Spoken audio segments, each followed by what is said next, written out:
กองบัญชาการป้องกันความสงบนครหลวงเวียงจันทน์ได้มอบรถมอดไฟ1 คันให้หน่วยกู้ภัยมูลนิธิจีนนครหลวงเวียงจันทน์เพื่อนำไส้เข้าในเวียกงานช่วยเหลือหับไส้สังคมในการมอดไฟ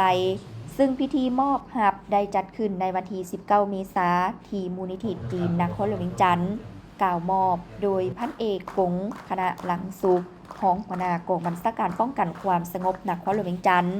และกล่าวหับโดยทานอ่างหานวิจิตรของประธานสมาคมมูลนิธิจีนเป็นเกียรติเข้าร่วมของทานเล็งสวรรค์วาลีประธานกิตติมศักดิ์สมาคมจีนนครหลวงเวียงจันทน์พร้อมด้วยอาสาสมัครกู้ภัยเข้าร่วมพันเอกกงคณาลังสุขกล่าวว่า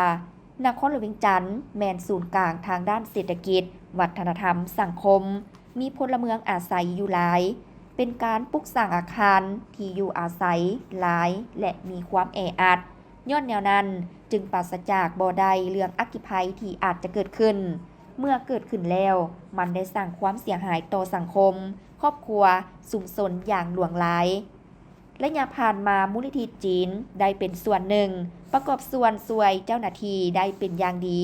ในการช่วยเหลือด้านอัคคีภัยอุบัติเหตุตามท้องถนนส่งผู้บาดเจ็บนำส่งโรงหมอ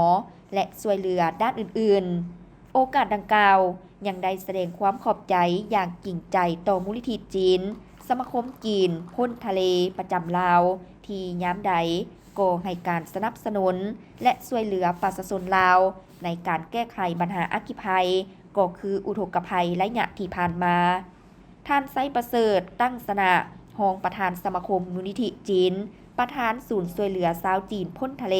ได้ให้ฮู้ว่าในปี 2024 มูลนิธิจีนได้ช่วยเหลือสังคม 2,000 กว่าครั้งเป็นต้นแม้นอุบัติเหตุตามท้องถนนไฟไหม้และเหตุการณ์อื่นๆผู้อุปถัมภ์มูลนิธิจีนแม้นสมาคมจีนบรรดานักธุรกิจจีนที่อาศัยอยู่ลาวโอกาสนี้ยังได้แสดงความขอบใจสถานทูตจีนในการช่วยเหลือรถและอุปกรณ์ต่างๆจากนั้นทานเล็งสวรรค์วาลียังให้ฮู้ว่า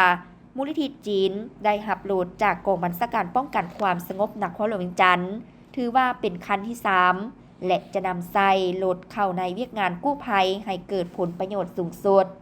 ย้อนนะครับความไว้วางใจจากสังคม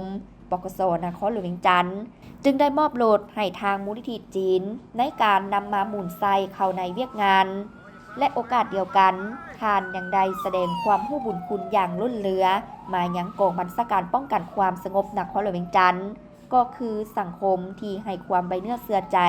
ในการสนับสนุนมูลนิธิจีนในการเฮ็ดหน้าที่อันสูงส่งและมีเกียรติเข้าในเวียกงานกู้ภัยอัคคีภัย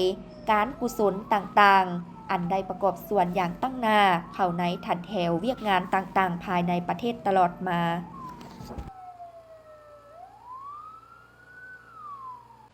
พี่กับพ่อคนละเลย โอเค